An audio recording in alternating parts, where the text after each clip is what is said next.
Salut les amis, j'espère que vous allez bien. C'est Price. On se retrouve aujourd'hui pour le quatrième épisode du podcast Price Pokémon saison 3. On se retrouve aujourd'hui ensemble pour parler de plein de choses comme toujours. Installez-vous bien. Moi, je suis bien installé au bar, à la boutique avec un petit café. Je regarde un petit match de tennis du Paris Rolex Masters 1000. C'est très sympathique. J'espère que vous allez bien vous mettre également. On commence tout de suite l'épisode sans plus tarder avec l'actualité de la convention du samedi 28 octobre, si je ne dis pas de bêtises, qui a eu lieu à Paris, au Cozy Corner 8 rue Saint-Martin. Petit débrief sur cette actualité. Beaucoup de belles rencontres, beaucoup de belles rencontres. Je vous remercie tous d'avoir pu assister et vous déplacer samedi à Paris pour venir nous voir. J'étais pas le seul forcément. Beaucoup de cohus à l'entrée pour aller voir Kibiki surtout. Et nous, à l'étage inférieur avec les vendeurs, on a passé un très bon moment. Très très bon moment. Donc je remercie encore une fois toute l'organisation, Pokédex Soc, Wascards et toute l'équipe, ils se reconnaîtront. Mais si je vous parle de ça aussi aujourd'hui et de cette actualité-là, c'est parce qu'à 15 heures, on a été obligé d'arrêter la bourse d'échange pour une raison assez grave quand même, il faut quand même le dire. C'est qu'à Paris, vraisemblablement, il est impossible de faire quoi que ce soit sans être dérangé par X ou Y raison. Et en l'occurrence, il y a eu dehors une énorme manifestation, mouvement de foule pro-palestinien dans le conflit israélo-palestinien qu'on connaît encore à l'heure actuelle et qui n'a vraiment jamais cessé depuis toute la période historique qu'on connaît. Donc un petit peu choqué moi par ça. Je vais souvent sur Paris, je vous avoue que j'ai vraiment connu plein de choses. Mais être en plein milieu d'une rue bloquée par des CRS coincés dans le Cozy Corner, tout en étant un petit peu oppressé dans cet espace, mine de rien, parce qu'on ne sait pas ce qu'il en est, et les policiers ne sont pas vraisemblablement les plus enclins à discuter. On a eu quand même de la chance. Au bout d'une petite demi-heure, il y a quand même deux, trois policiers qui sont rentrés dans la boutique, pas pour parler avec nous, mais tout simplement pour utiliser les toilettes. Donc on a pu avoir des infos comme ça. À savoir aussi qu'il y a eu une alerte à la bombe avec un chauffard qui conduisait dans Paris à contresens avec apparemment des armes aussi à son bord. Donc voilà, vraiment tout va bien dans le meilleur des mondes, une actualité qui dépasse le cadre de Pokémon, et je trouvais ça intéressant de vous faire part un peu de mon week-end tout simplement dans la première partie du podcast, parce qu'aujourd'hui, vraiment, mettez-vous à l'aise, on va avoir plein de belles choses à dire, à discuter, à échanger. Et surtout là, cette actualité par rapport à la bourse d'échange du Cozy Corner, c'est assez invraisemblable. Et je sais que vous êtes nombreux à apprécier le format podcast. Et vous êtes vraiment, merci à tous. Vous êtes 500 à m'écouter régulièrement sur YouTube et une centaine à m'écouter régulièrement sur Spotify Podcast à chaque fois que le podcast sort. Et je voulais aussi faire cet épisode pour vous remercier et vous expliquer un petit peu pourquoi cet épisode a tardé. Il a mis 10 jours au lieu de la semaine habituelle.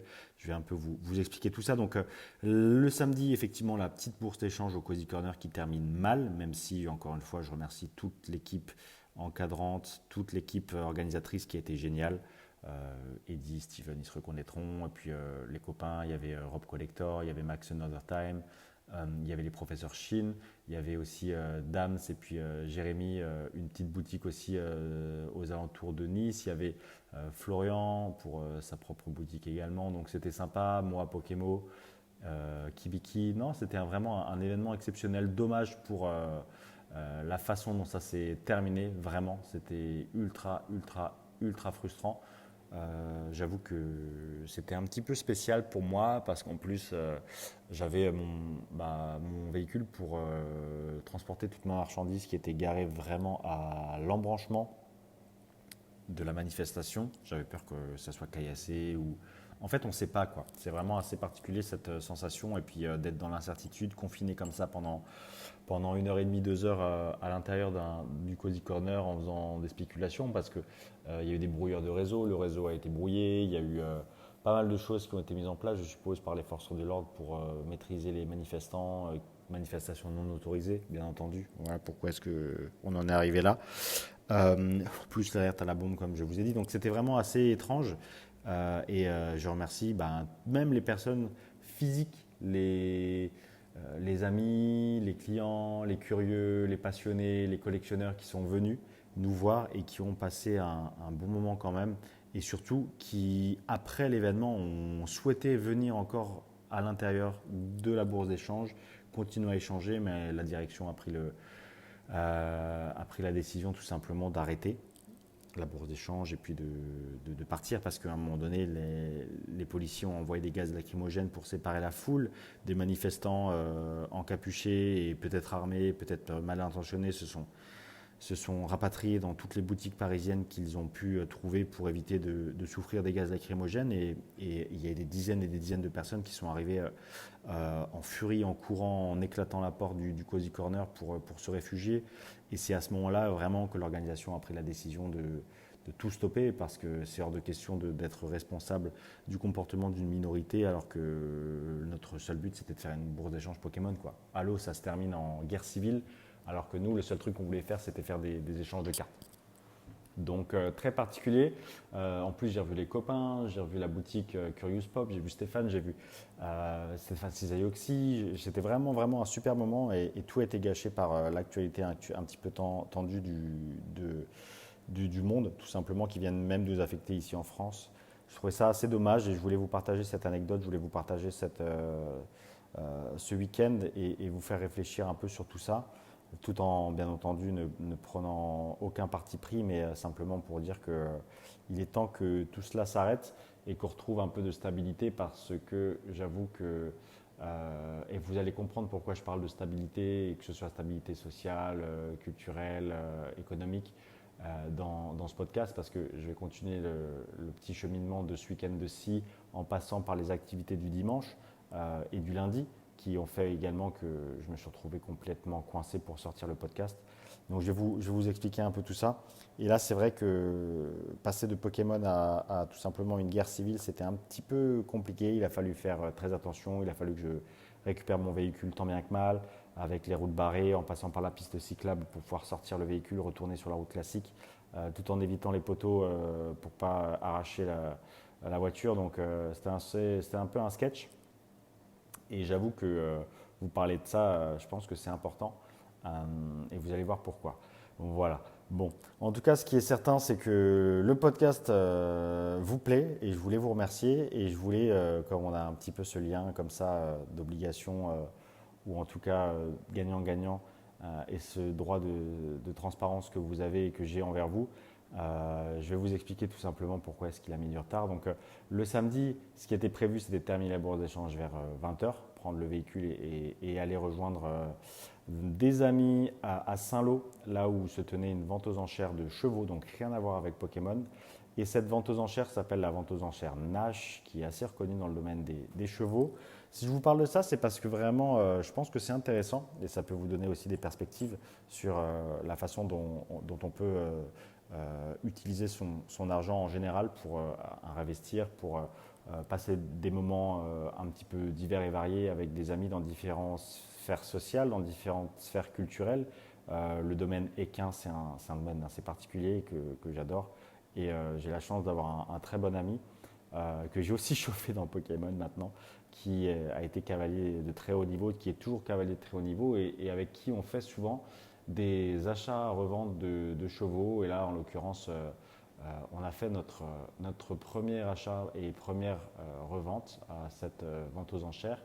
Et je trouve ça intéressant de vous partager ça. Pourquoi? Parce que c'est un monde dont on n'a pas l'habitude d'entendre parler et c'est assez proche et d'une certaine manière de Pokémon dans le sens où finalement l'achat de ce genre de chevaux, ça se rapproche d'un achat d'une vraie belle carte de collection. Et malgré tout, la logistique est beaucoup plus importante avec le cheval. Il faut effectivement un van pour pouvoir le transporter. Il faut en prendre soin, il faut une écurie, il faut pouvoir le nourrir, l'abreuver. Donc ça demande beaucoup plus de travail, mais c'est un très beau milieu. Et pourquoi est-ce que je vous parle de ça? Parce que effectivement, le dimanche, du coup, après le samedi, on s'est retrouvé à la vente aux enchères à Saint-Lô, avec une atmosphère vraiment, vraiment, vraiment très bizarre, vraiment anxiogène. J'ai trouvé la vente aux enchères très sympathique, mais le dimanche, la soirée du dimanche, était vraiment, vraiment complètement à côté de la plaque. Pour moi, ça a été mal organisé premièrement. Mauvaise communication de la part de la vente sur les réseaux et puis je pense dans différentes sphères du domaine équin également, que ce soit au niveau des éleveurs, des acheteurs, des cavaliers, des entraîneurs. Enfin, vraiment, ça a été assez particulièrement loupé. Donc le cheval s'est pas vendu aussi bien que ce que nous on espérait. Et c'est là où j'ai envie de faire le parallèle avec ce qui s'est passé, les événements un petit peu dramatiques à Paris, là, la manifestation, l'alerte à la bombe, les chauffards armés et puis les policiers qui finissent par mettre un coup de lacrymo dans tout ça. Parce que en fait finalement la période actuelle est très très très très très instable, très peu propice aux investissements, très peu propice aux affaires en général. Donc vraiment le conseil que j'ai envie de vous donner, c'est tout simplement de rester près des gens qui sont importants pour vous, rester proche de vos proches. C'est un peu une litote, monter en haut, descendre en bas, mais restez proche des gens à qui vous tenez. Essayez de toujours garder à l'esprit que ce genre de période, si vous traversez une période compliquée, comme ça peut être le cas de plein d'auditeurs entre vous qui m'écoutez aujourd'hui, j'ai envie de vous faire passer un moment sympa, tout en étant divertissant, mais tout en étant aussi informant et informatif, si je peux dire ça comme ça, dans le sens où eh bien, la période est vraiment, vraiment anxiogène. Essayez de vous détacher de tout ça. Essayez de vous rapprocher des gens que vous aimez. Essayez de vous impliquer dans des causes sociales ou tout simplement de prendre du temps pour vous, souffler si votre travail vous tend, si d'autres choses vous tendent dans la vie, si tout simplement les cartes que vous avez ne sont pas vendues au juste prix en ce moment, parce qu'il faut quand même savoir que de plus en plus de personnes comptent sur Pokémon pour faire un appoint de fin de mois ou pour également en vivre ou réaliser un petit peu des investissements, comme je l'ai dit tout à l'heure, se mettre un peu à l'abri pour avoir de l'air à chaque fin de mois. Et je pense que c'est le cas de beaucoup d'entre vous. Aujourd'hui, c'est de plus en plus compliqué de boucler les fins de mois pour plein de raisons. Et ce petit message que je vous fais passer là, c'est que dans tous les domaines, tout le monde le ressent, vous n'êtes pas seul. Le domaine équestre, les cartes Pokémon, l'immobilier, les investisseurs dans la crypto-monnaie, c'est une catastrophe. C'est vraiment, vraiment particulier. Il y a toujours des opportunités, comme je le dis à chaque fois. Il y a des opportunités. C'est même dans ces périodes-là où il faut être résilient. Il faut savoir prendre ce qu'il y a à prendre. Il faut savoir laisser passer la tempête. Il faut réussir à garder son calme, être encore plus minutieux et précautionneux sur ses plans d'investissement, sur la planification de son budget, de sa vie en général, et garder espoir, garder ses liens sociaux, garder une certaine simplicité, une certaine humilité aussi, savoir que pas tout peut être sous notre contrôle et faire en sorte que on sorte tous grandis de cette période vraiment troublée, parce que c'est vraiment, je pense, le terme, une période vraiment, vraiment très troublée. Voilà, donc j'ai pas envie de continuer à remuer le couteau dans la plaie et d'être négatif, mais en gros, le dimanche soir, la vente aux enchères, ça s'est passé, c'était sympa, on a passé un beau moment avec les copains, justement, on rejoint un peu ce que je disais, donc rester proche des gens à qui vous tenez. On a passé un bon moment avec les copains, on a une bonne équipe, on sait ce qu'on fait, ça ne nous dévie pas particulièrement de notre objectif. La vente aux enchères, on soupçonne aussi deux, trois petites choses qui font que les prix ne sont pas partis aussi haut que ce que l'on pensait. Déjà, premièrement, le cheval que nous avons décidé de déposer à cette vente est vraiment d'une qualité exceptionnelle. Et la décision de l'organisation de faire passer le cheval le dimanche soir et en dernier, on a trouvé ça déjà un peu étrange. Et puis d'autres choses nous font dire que voilà, c'était pas très très clair. En tout cas, ça me fait aussi penser à Pokémon sous différents aspects. Donc vraiment, je vous dis, tous les mondes se ressemblent. Et c'est assez important de garder cette hauteur-là et de réussir à faire la part des choses et de se dire que c'est pas grave, que vous êtes bien dans votre peau, bien dans votre vie, vous êtes stable, solide, vous avez vos plans, tout est optimisé, vous réussissez à avoir les objectifs que vous souhaitez, faire en sorte de les atteindre, toujours hein, ce cercle vertueux. et vous êtes fidèle à ce que vous souhaitez faire, fidèle avec vos paroles, fidèle avec vos objectifs, vous les atteignez. Et ça, c'est, je pense, ce qu'il y a de plus gratifiant et euh, de plus sympa dans la vie, de réussir à faire ce qu'on veut. Donc vraiment, lâchez pas. Si financièrement c'est compliqué, si vous traversez une période compliquée avec, je ne sais pas, la famille, les personnes que vous aimez ou autres, vraiment, dites-vous que vous allez connaître des jours meilleurs et ça, il faut toujours le garder proche de vous. Voilà, donc le pourquoi du comment ce week-end a été très, très, très long, très, très, très compliqué. Ça a été très intense, mais c'était cool. C'était la course. C'est une vie assez particulière quand même, mais moi, j'adore. Donc voilà, je voulais vous partager ça. Donc lundi, on rentre dans la journée à Bar-le-Duc. Et j'ai pas eu le temps de tourner le podcast. Les bars ont tout de suite, la boutique a tout de suite repris le dessus, donc il a fallu que je reprenne les choses en main. Et effectivement, ce retard s'est accumulé. Ce retard s'est accumulé sur plein de choses, pas que sur les podcasts. Il y a aussi la fameuse annonce dont on va parler très très vite, là, très bientôt. La fameuse annonce dont je vous ai teasé à l'arrivée pendant le dernier épisode. Je vais vous dévoiler aujourd'hui de quoi il s'agit. Mais avant de vous dévoiler de quoi il s'agit, je vais prendre une petite pause. Je vais boire un peu mon café là, que je regarde depuis tout à l'heure là, avec envie, mais je ne m'arrête pas de parler. Ça fait déjà 15 minutes qu'on est ensemble. Voilà, ça fait du bien.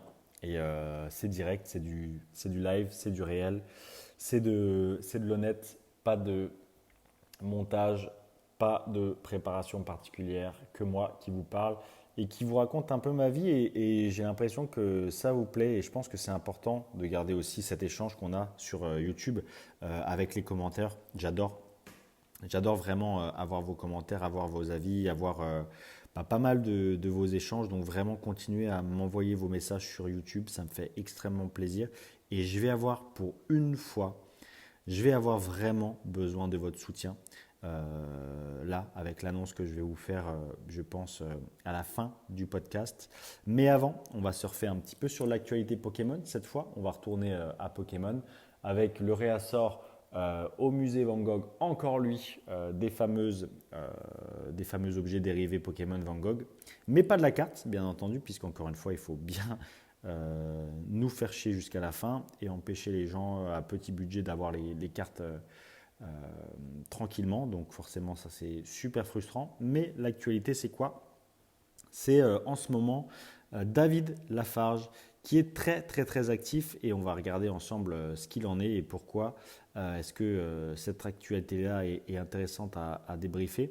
Il y a également le box break de Invest Collect sur Vogt sur la Display Pop 1 de Neo Discovery Edition 1 dont on va parler aussi.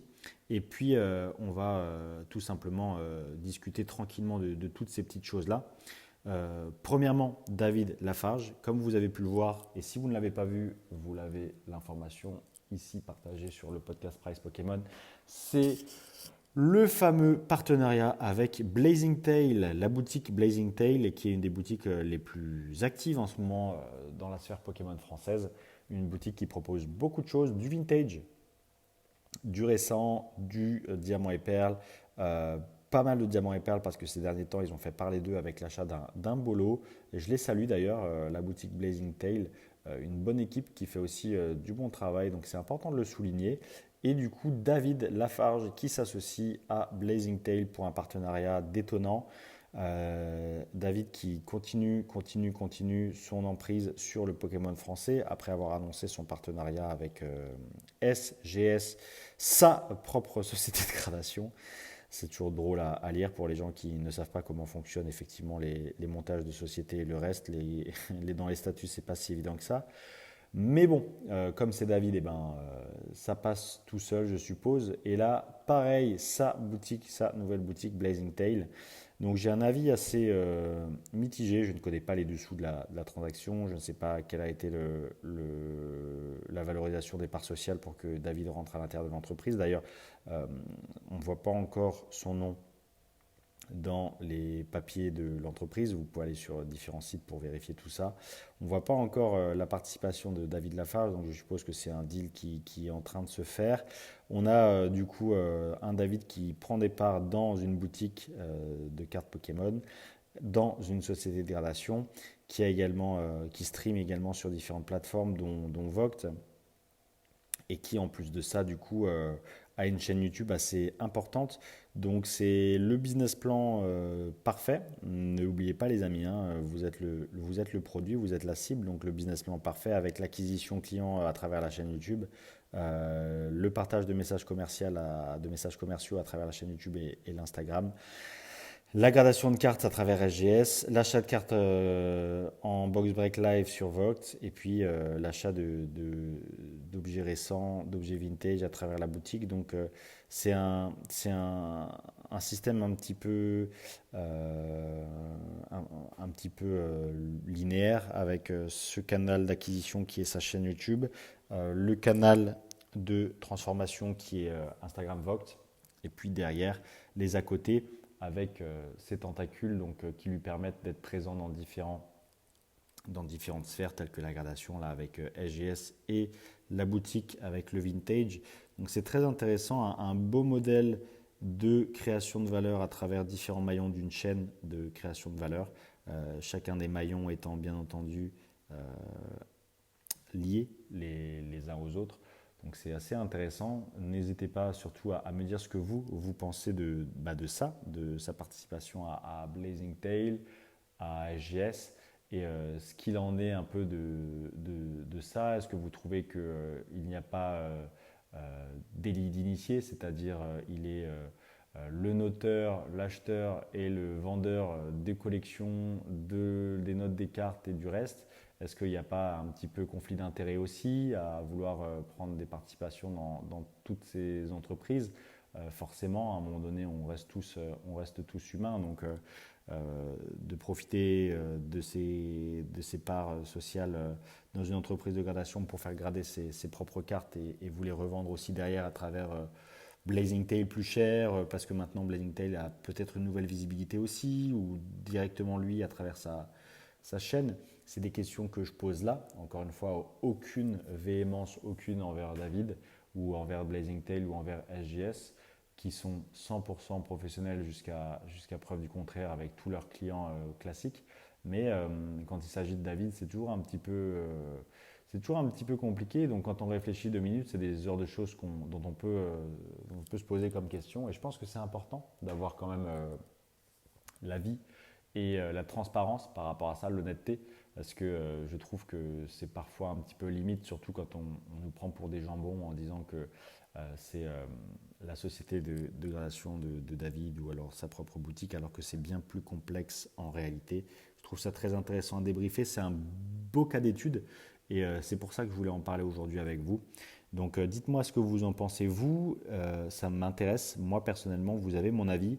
Je vous ai donné les différentes perspectives, je vous ai donné un peu le sens aussi de son entrée à la participation du capital de Blazing Tail.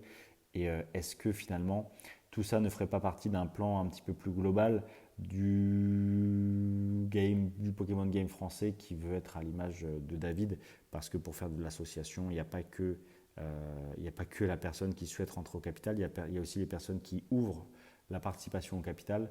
Donc, soit il y a une volonté de légèreté financière avec un nouvel investisseur qui leur permet un petit peu plus de facilité, que ce soit en termes d'investissement, rachat de collection ou autre, avec une solidité financière un petit peu plus accrue.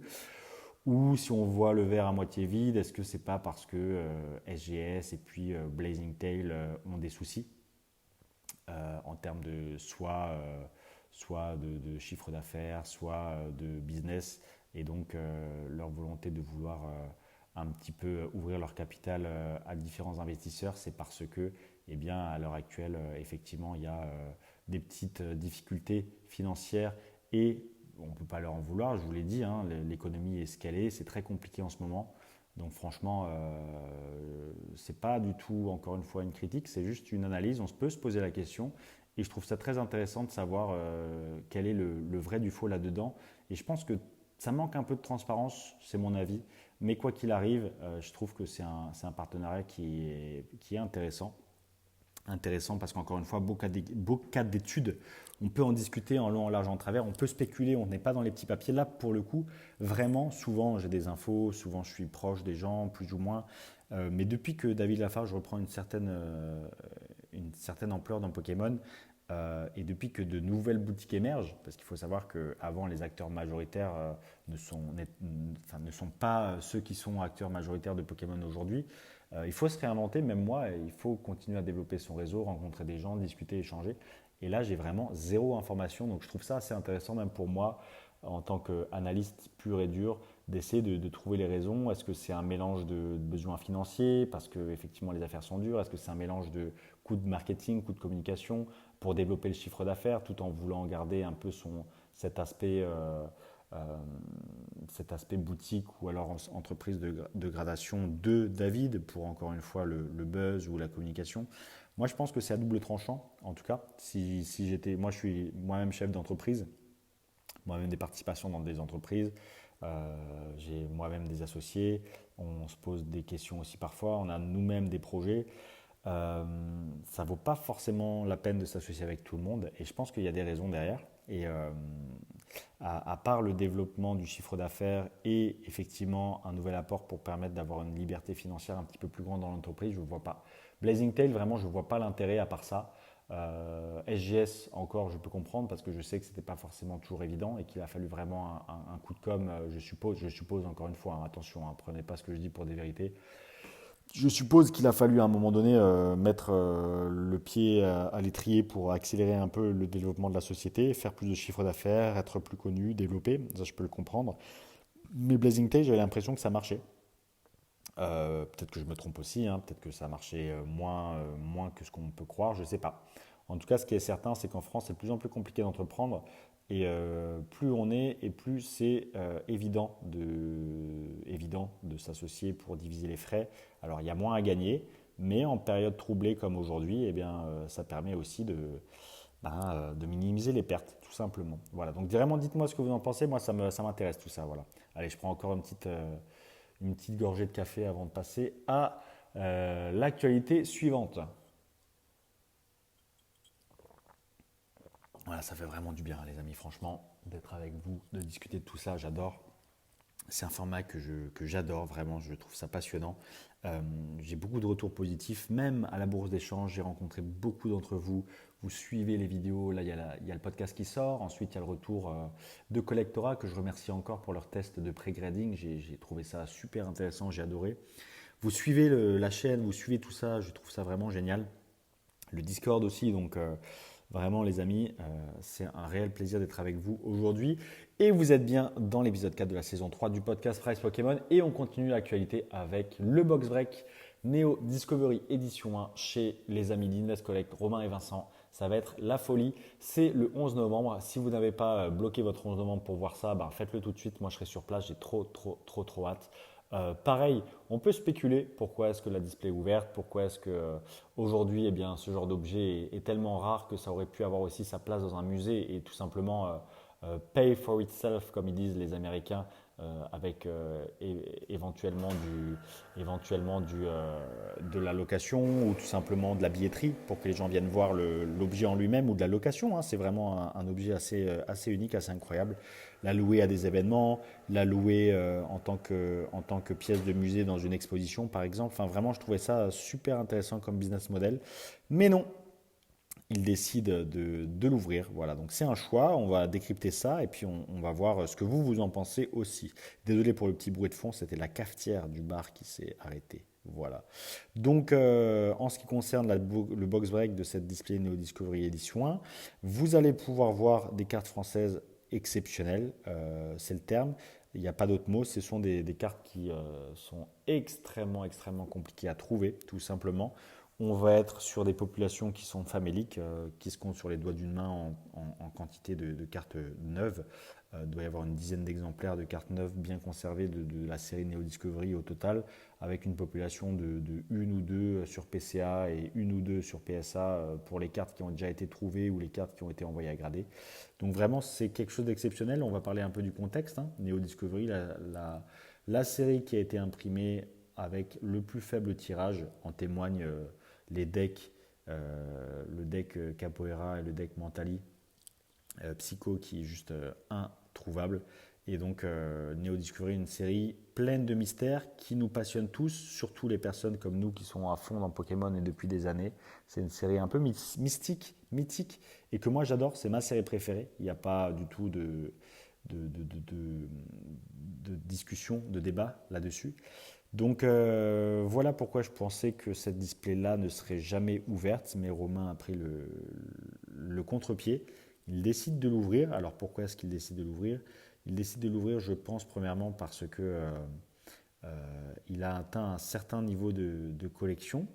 Je pense que pas mal de ces dernières expériences, que ce soit avec PSA ou autres, l'ont aussi un petit peu, entre guillemets, donné envie de se remettre dans les cartes françaises telles que Neo Discovery.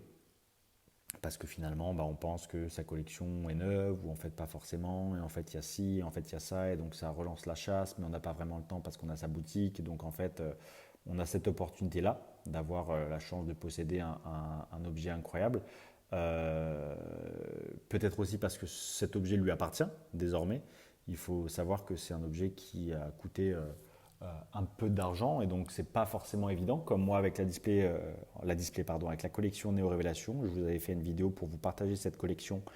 Or, elle était chez moi depuis très longtemps et il a fallu avant que je puisse vous la partager, qu'elle m'appartienne complètement. Et ça a mis du temps aussi par rapport au paiement, donc j'imagine ça. Et donc le fait que la display maintenant lui appartienne complètement, avoir envie de l'ouvrir et de se faire un vrai kiff, ça peut aussi être une des raisons qui le motive, en dehors de simplement avoir les cartes, parce que jouer au loto sur Neo Discovery, personnellement, je ne le ferai pas. C'est pareil, c'est multifactoriel, je pense.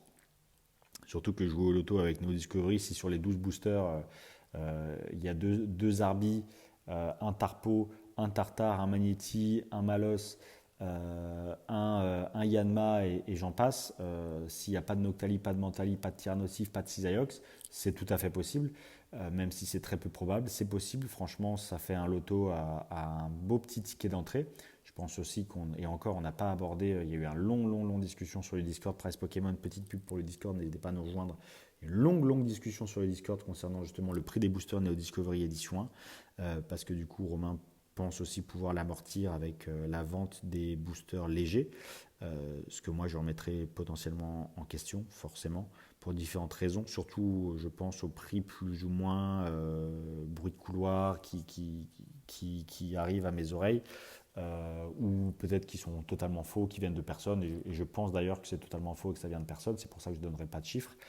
Parce que connaissant Romain et Vincent, c'est pas du tout leur façon de faire. Clairement, pourquoi pas avoir cette idée de vouloir la rentabiliser avec la vente des boosters légers, même si moi j'y crois moyennement, surtout au prix auquel la display a été achetée tout simplement. Donc c'est pas une histoire de rentabilité là, c'est vraiment je pense une histoire de kiff, faire kiffer la communauté, faire kiffer Romain, que lui se fasse un énorme plaisir, et ça je trouve ça génial aussi. Ça n'a pas de prix, même si là en l'occurrence ça en a un quand même puisqu'on a de quoi se baser comme référence. Donc, ouais, c'est assez incroyable. Et là, du coup, on va se retrouver avec le 11 novembre sur un box break, en lui souhaitant le meilleur tirage possible, en regardant avec attention tout ça. Ça va être vraiment très cool, je pense. Et puis, cette display qui, effectivement, va peut-être pay for itself d'une autre façon que de par la location ou des filles de musées ou des places pour venir voir la display. Peut-être suis-je médisant et les boosters édition 1 léger vont se vendre extrêmement cher et bien mieux que ce que je pense moi.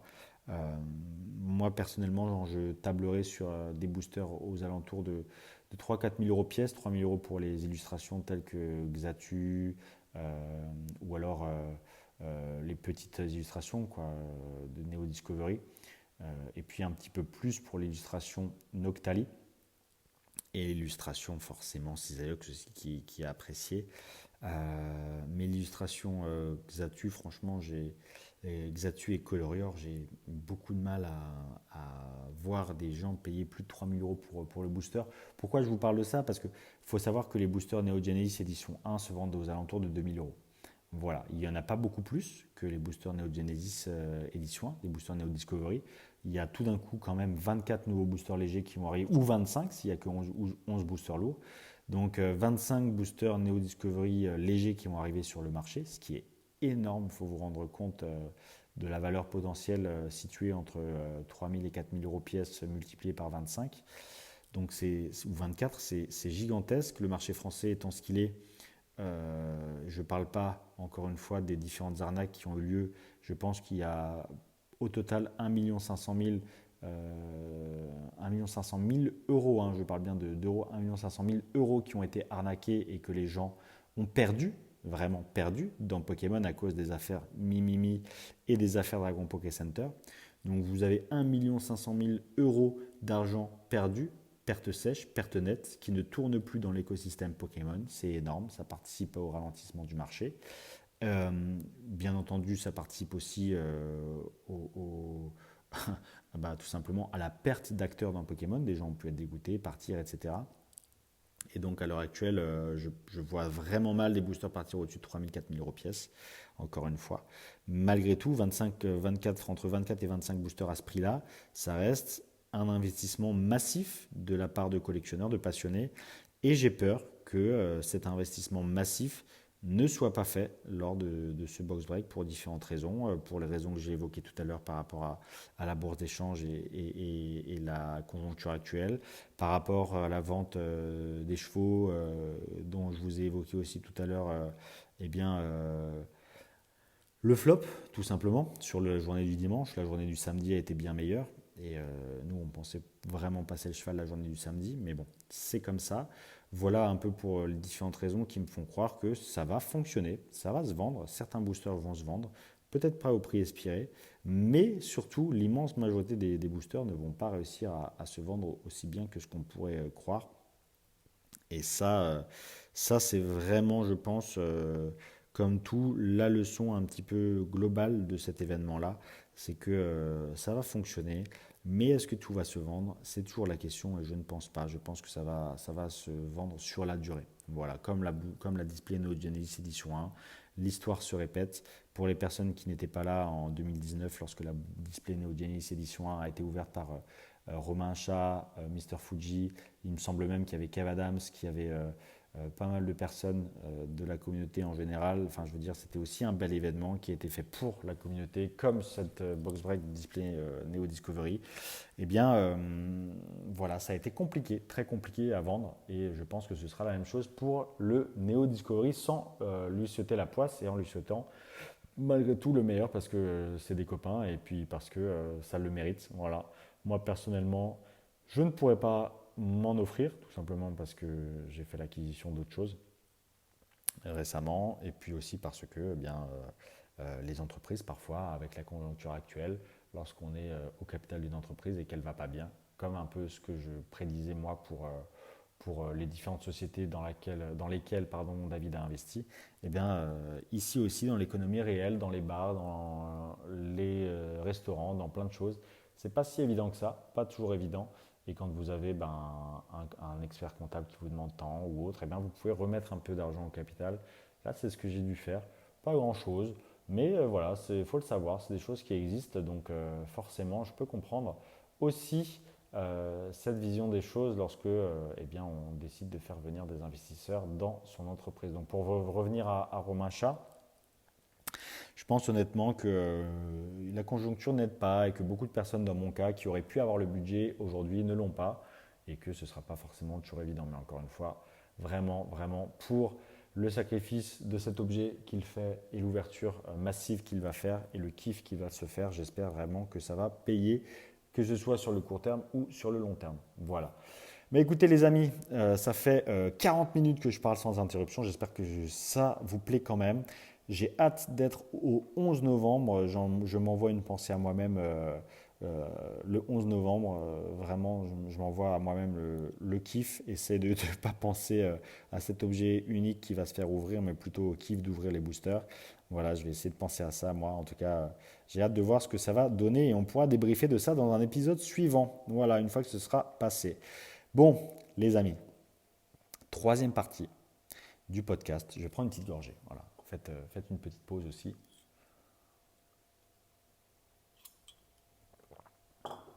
Ça fait du bien, ça fait vraiment du bien, un petit café. Bon, maintenant il est froid, puisque ça fait 40 minutes que je parle, mais voilà, ça fait du bien. J'espère que vous appréciez le podcast jusqu'à maintenant. En tout cas, l'heure est grave, j'ai besoin de vous. Le projet sur lequel nous travaillons avec Heaven, l'administrateur du Discord, Prize Pokémon depuis maintenant 2 mois, c'est tout proche d'aboutir et de vous proposer le premier événement, la première édition de notre grand projet, le Conseil Indigo, le premier premier séjour séminaire Pokémon sur un week-end qui va réunir les plus grands collectionneurs, les plus grands amateurs de cartes et qui va vous proposer plein de choses sur place que je vous divulguerai au fur et à mesure. Ce sera bientôt annoncé en live sur la page Instagram Le Conseil Indigo.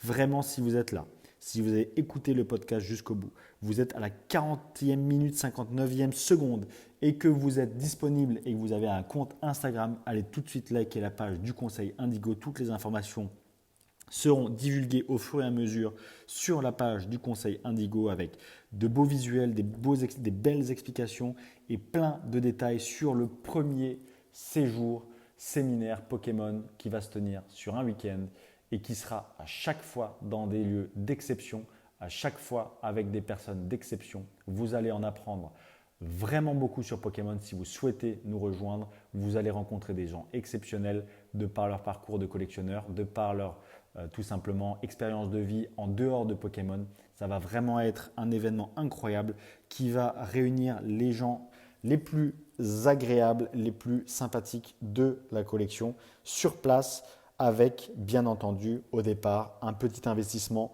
qui va vous permettre d'assister à cet événement. Alors, pour le moment, le prix n'est pas encore défini. On va annoncer la semaine prochaine les précommandes de l'événement avec la date. Il ne faut pas s'inquiéter. Si vous n'êtes pas disponible ou si vous avez la possibilité de précommander, mais que à la dernière minute, la date ne vous arrange pas, il y aura la possibilité d'être intégralement remboursé. Forcément, on n'est pas des voleurs. Ce qu'on veut faire, c'est proposer quelque chose de nouveau que personne n'a jamais fait, qui sera exceptionnel et très agréable à vivre pour tous et toutes les collectionneurs, collectionneuses. Ce sera vraiment un événement incroyable avec plein de choses à disposition. Je ne peux pas trop vous en dire plus, mais ce séjour séjour trait d'union séminaire Pokémon sera juste incroyable. J'ai trop hâte. On va vous louer les plus belles salles, les plus beaux lieux qu'on peut trouver avec forcément le logement et le repas à côté. Donc ça va vraiment être un bel événement. Vous allez pouvoir complètement souffler, complètement décompresser. Vous serez complètement déchargé de la responsabilité et de la logistique. Vous aurez juste à nous rejoindre sur le lieu qu'on annoncera très bientôt et également la date et au bon endroit, au bon moment, si vous voulez. Ce sera vraiment un événement incroyable avec des intervenants. Il y aura du partage de connaissances, du partage d'anecdotes, des moments à passer entre vous, entre collectionneurs. Il y aura des temps pour tout, pour les échanges, pour la discussion, pour le partage de collections, pour vraiment tout ce qui fait qu'aujourd'hui Pokémon est ce qu'il est. Et si vous avez envie d'intégrer le conseil Indigo, les modalités seront données la semaine prochaine. En attendant, je le dis, je le redis, le conseil Indigo, la page Instagram, allez liker. Allez liker à fond.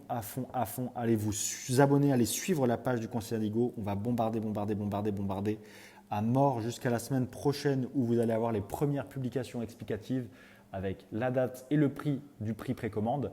La précommande va nous permettre de réserver les lieux. Donc c'est très important si vous souhaitez soutenir le projet. C'est comme ça que vous allez réussir à soutenir le projet. La précommande va vous permettre d'avoir votre place avec toutes les goodies qui vous seront attribuées, avec la possibilité également de choisir les options d'hôtel, de repas. Et dans un deuxième temps, ça va nous permettre à nous, l'organisation, de réserver, de mettre l'enveloppe sur la table pour pouvoir réserver les lieux d'exception qu'on vous réserve pour cet événement incroyable. Et tout sera totalement transparent, vous aurez les détails, absolument tout sera accessible et ça va vous permettre aussi de vous renseigner un maximum et de savoir si ça vous plaît, si le format vous plaît, si vous avez envie de venir ou pas. Et deuxièmement, ce format-là va vous permettre d'être un énorme accélérateur pour vous, pour vos contacts, pour votre parcours de collectionneur, pour votre expérience de collectionneur, pour votre culture de collectionneur et pour gagner en expérience un maximum. C'est vraiment quelque chose qui n'existait pas dans Pokémon, un séminaire, séjour, qui va vous permettre de parler uniquement de Pokémon, qui va vous permettre d'être immergé 100% dans la sphère Pokémon et de gagner en expérience et de gagner en connaissance à mort. Bien entendu, sans parler tout simplement du côté positif d'être qu'avec des potes, qu'avec des gens qui sont dans Pokémon, qu'avec des gens bienveillants. C'est un énorme régal et c'est ce que vous demandez. Vous demandez à chaque fois que je vous vois en vrai, vous demandez tout le temps d'être, vous avez envie de vous voir, vous avez envie de passer des moments ensemble, d'en apprendre plus sur moi, sur Pokémon, sur plein de thèmes. Et là, je vais pouvoir vous transmettre un nombre de connaissances incroyables d'un coup à l'aide des personnes qui seront également là pour vous transmettre leur expérience dans leur cœur de métier, que ce soit Pokémon, que ce soit autre chose, que ce soit l'investissement, que ce soit la gradation, que ce soit l'image, que ce soit vraiment tout ce qui fait de Pokémon ce qu'il est aujourd'hui et vous n'aurez plus, Pokémon n'aura plus aucun secret pour vous après ce séminaire.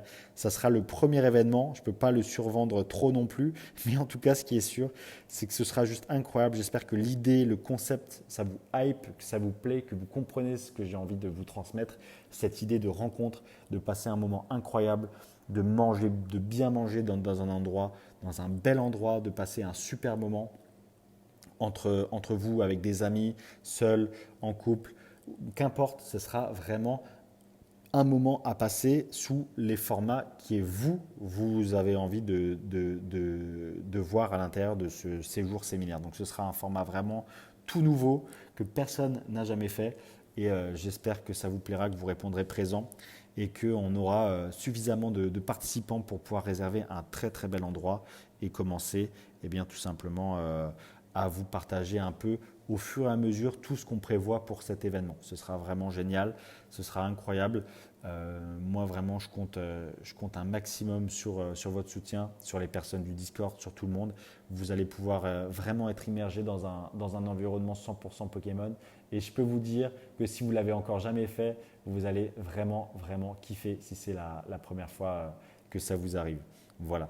En tout cas les amis, j'espère que le concept vous plaît, cette idée de transmission, de rencontre, de partage, c'est vraiment tout ce qui est les fondements de Pokémon et ce que j'ai toujours voulu vivre à l'intérieur de cette aventure qui est Pokémon, que ce soit à travers la chaîne YouTube, pour vous partager des connaissances, parce que j'ai envie d'exprimer des choses, que j'ai envie de partager avec des gens avec qui je ne peux pas forcément partager dans la vie réelle. Donc tout ça, ça fait partie d'une envie.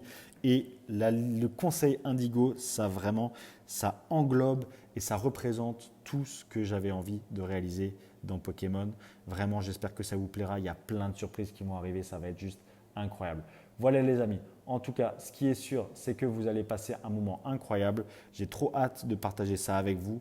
On va vous partager la date et la précommande la semaine prochaine. Ça va juste être vraiment, vraiment, vraiment, vraiment trop, trop cool. Donc en attendant, likez, montrez que vous avez entendu, montrez votre soutien. Je vais partager à mort sur les réseaux, je vais partager partout et on va lancer tout doucement la campagne de précommande pour pouvoir vous proposer l'événement le plus qualitatif possible.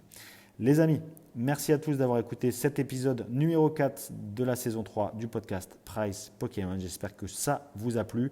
N'hésitez pas à laisser un commentaire sur YouTube, sur Spotify, à vous abonner, à aller sur le Discord Price Pokémon, à liker la page Instagram Le Conseil Indigo et puis par la même occasion, si vous ne l'avez pas encore fait, à suivre Price Pokémon sur Instagram également. On se dit à très bientôt. Prenez tous soin de vous. Ciao, ciao. C'était Price.